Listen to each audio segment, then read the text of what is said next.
la capitalización de la inversión del Ejecutivo en cada una de las provincias y exponérselo a los compañeros directores, a los directores de comunicación, a los coordinadores zonales, etcétera, etcétera. Y yo entiendo que de allí pueden salir los temas un poco con mayor criterio de lo que estamos requiriendo. No recuerdo cuál era, pero él se quiso imponer y me llegó a decir, bueno, ¿quién te paga el sueldo? Entonces, mi posición fue, así como, mi palabra fue, así como se lo dije al inicio, cuando yo conversé con usted, la Secretaría Nacional de Comunicación, a través del Ministerio del Interior, hace llegar los recursos, nuestros sueldos, décimos y los pagos para las radios a través de las gobernaciones. Mi jefe inmediato es Patricio Pacheco y recibo las electricidades. El tipo medio eléctrico, no supo qué decirme y me dijo, bueno, entonces ve al tema. Entonces el tema lo decidimos entre el director de comunicación y yo, esa semana. Justamente en esa semana es que pasó la suspensión del programa.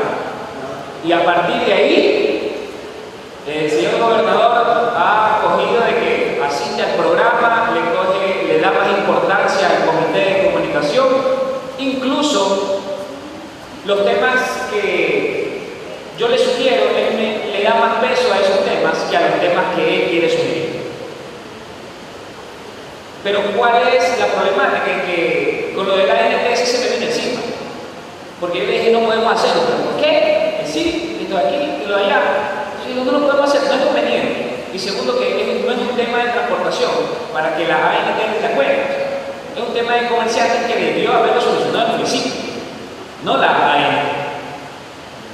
Entonces, lo único que necesito es que se ratifique de pronto tu respaldo hacia los directores, a todas las provincias, no solamente a Santa Elena, para podernos parar como se debe. No, y eso no parece. Sí, grosería, para poder decir lo que debemos decir a los gobernadores para que no impongan los temas, ¿no? Solamente eso. Muy bien, semanalmente. Pero lamentablemente no se ha dado ese espacio y eso sería bueno conversar con los gobernadores ahora que se puede y decirles que a nosotros también nos hagan parte de ese gabinete, porque visibilizamos en ese sentido lo que se está construyendo, lo que se está haciendo y no se da a conocer, y muchas veces son obras importantes que se han ejecutado y no se tiene ese espacio o no tienen el espacio ellos para poder comunicar, y nosotros somos justamente ese canal. Y somos, como tú mismo lo has dicho, Patricio, nos metemos en un lío bien grande. Este lío es que estamos dentro de las gobernaciones y como tales compartimos todo lo que pasa dentro de la gobernación. En este sentido, los señores gobernadores opinan y dejan de opinar en todo lo que tiene que ver en nosotros como comunicadores. No quiero llegar a pensar que ha pasado eso. Yo sé que Patricio no se va a dejar llevar por eso, porque obviamente sabe con las personas que están trabajando. Y nosotros somos personas profesionales. Entonces, reforzar lo que el Ejecutivo hace en el territorio, porque una redundancia no es. Pero, personalmente, yo estoy muy triste, porque el trabajo que he venido desempeñando en mi territorio, que es la provincia de Napo, me siento contento, porque he visto la labor que he venido haciendo y lo he llevado a prueba, porque he ido monitoreando con cada uno de los...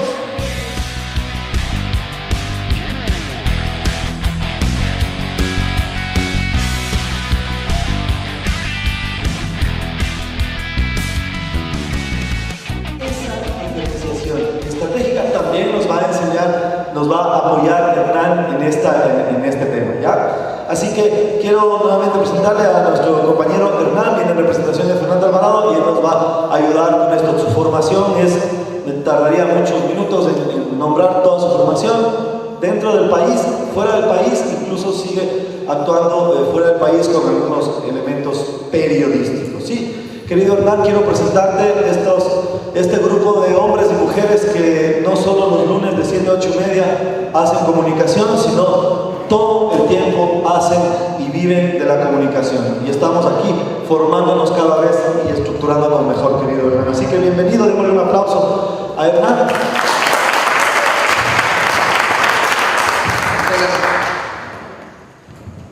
Bien, En primer lugar, quiero agradecerles la invitación, lógicamente su presencia aquí. Es muy grato para mí poder, a partir de ahora, empezar una experiencia, una conversación. No quisiera utilizar mucho el concepto del taller, porque a veces cuando uno habla del taller, habla de un expositor y de unos asistentes, de unos oyentes, e implícitamente detrás de esa relación se da una especie de distanciamiento, porque alguien, en este caso yo, habla y alguien, en este caso ustedes, escuchan y eventualmente toma apuntes. Eso está muy bien como parte de un proceso, digámoslo así, clásico, tradicional.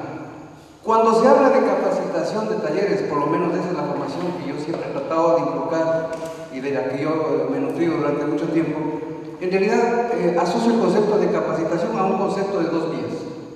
Es decir, alguien que habla de pronto tiene cosas que decir y alguien que escucha también tiene cosas que decirle al expositor. De modo que estamos hablando de una relación de dos vías, de un concepto mucho más dialéctico que la simple transmisión de una idea y captación de ese pensamiento. Entonces digo, quisiera que por favor tomen esta reflexión como primer punto, porque lo que vamos a ver ahora es posiblemente mucho, ustedes ya lo conocen, y no solo que lo conocen, sino que lo practican, porque ustedes son profesionales de la comunicación, esencialmente son profesionales de la comunicación. Y cuando uno es un profesional en algo, en este caso en la comunicación, evidentemente que tiene que manejar un cúmulo de herramientas, tiene que manejar un cúmulo de conocimiento para poder en este caso transmitir. Comunicar es transmitir, es trasladar una idea, es convertir una idea en miles de reproducciones automáticas a través de los medios de comunicación. Ahí viene la palabra medio de comunicación. Cuando hablamos de ustedes, seguramente en su cotidiano trajín del oficio, siempre van a estar mencionando o escuchando el concepto de medio de comunicación.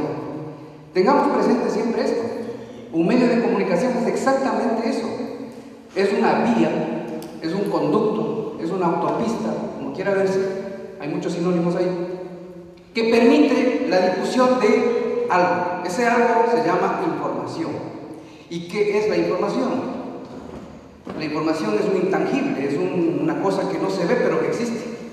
La información es, visto sociológicamente o históricamente, mucha gente habla de que la información es poder, de que la información es útil, la información es imparcial, otros dicen que no es imparcial. Hay miles de adjetivaciones que se adhieren al concepto de información. Pero por definición elemental, la información es básicamente un cúmulo de pensamientos que se transmiten a la población, a la ciudadanía, que eventualmente tiene interés en escuchar o recibir esa información. Sea porque se le cayó el puente en la esquina, sea porque hay un golpe de Estado en Honduras, sea porque hay una nueva presidenta, posiblemente mujer en Chile, una reelección en este caso, sea porque cualquier cosa. Fíjense ustedes. Entonces, vayamos un poco aterrizando la idea. Hoy vamos a trabajar, brevemente les explico la metodología. Vamos a trabajar sobre la base de dos conceptos. Este taller, el que abarca esta mañana y tarde, y el de mañana, que es el segundo tiempo, digámoslo así, en términos futbolísticos, vamos a abordar dos grandes temas. Un tema es el lenguaje periodístico y el otro tema es los géneros periodísticos. Fíjense ustedes, cuando hablaba hace un momento de que las herramientas que le sirven al comunicador para poder hacer bien su oficio, esas herramientas básicas son dos, globalmente hablando: el dominio y el manejo del lenguaje, o al revés, el manejo y el dominio del lenguaje, y luego el uso adecuado de los géneros periodísticos. ¿Qué son los géneros periodísticos? Instrumentos depurados, técnicos de uso adecuado del lenguaje. Entonces, repito, son dos grandes áreas que vamos a abordar durante estas dos jornadas. Primero, el lenguaje periodístico, y segundo, los géneros periodísticos. Ahora bien, no sé si podemos empezar a hacer la proyección, porque hice unas pocas láminas que quisiera irles transmitiendo un poco más didácticamente. Mientras aprendemos esto, me adelanto un poco. Cuando ustedes habrán visto, cuando se discutió y se debatió largamente la etapa previa a la aprobación de la Ley de Comunicación, hubo muchísima discusión sobre lo que se debe entender por comunicación, sobre lo que se entiende o se debe entender por medios de comunicación, sobre el valor y el papel, como decía hace un momento Patricio, el valor y el papel estratégico de la comunicación en una sociedad, la generación de la información. Es decir, cuando hablamos de comunicación estamos hablando de un universo. Es un universo complejo, es un universo etéreo, pero a la vez real, existente e incidente. Porque si hay algún elemento que está incidiendo sobre la conciencia de los individuos, sobre todos nosotros, es la comunicación, es la información. Entonces, digo, cuando se debatía el tema de la ley de comunicación, una de las cosas que salió a flote fue el hecho de que se confundía con bastante facilidad lo que es propiamente la información como tal de lo que es la opinión, por poner un ejemplo. Cuando uno escucha que hoy día venía, en el auto venía escuchando, paré un momentito en Ambato y se introdujo una emisora local, me parece que es Radio Amor, no sé si alguien está de Ambato por aquí, no sé si alguien está de Ambato. Pero hay la Radio Amor, ¿verdad? Ya. Entonces era esa emisora, estaban en un programa en la mañana, tipo 7 de la mañana, y había un señor que hablaban, dos personas estaban hablando, se turnaban el micrófono. Y entonces uno comentaba los titulares del Heraldo, otro comentaba que un taxista le ha informado ayer de que están subiendo nuevamente las tarifas porque el taxímetro en Ambato prácticamente nadie lo usa, o sea, los taxistas no lo usan a pesar de que legalmente existe esa disposición y además a pesar de que técnicamente existe esa disposición. Sin embargo, decía, no usan los taxistas del taxímetro. Y mientras el otro señor iba leyendo las noticias de portada del Heraldo, este señor venía hablando y comentando sobre el mal uso de los taxistas del taxímetro en beneficio propio. Fíjense ustedes, ese ejercicio estuve escuchando unos 5 minutos. Yo, y ustedes les debe pasar esto, cuando están en un carro propio, en el bus, etcétera, y van escuchando la radio, alguien está hablando, somos consumidores de información.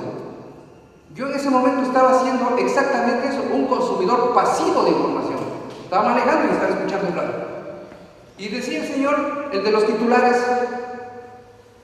básicamente se ciñó a leer las notas de prensa. ¿Qué estaba haciendo este hombre? Estaba informando. Estaba comunicando. Y uno diría...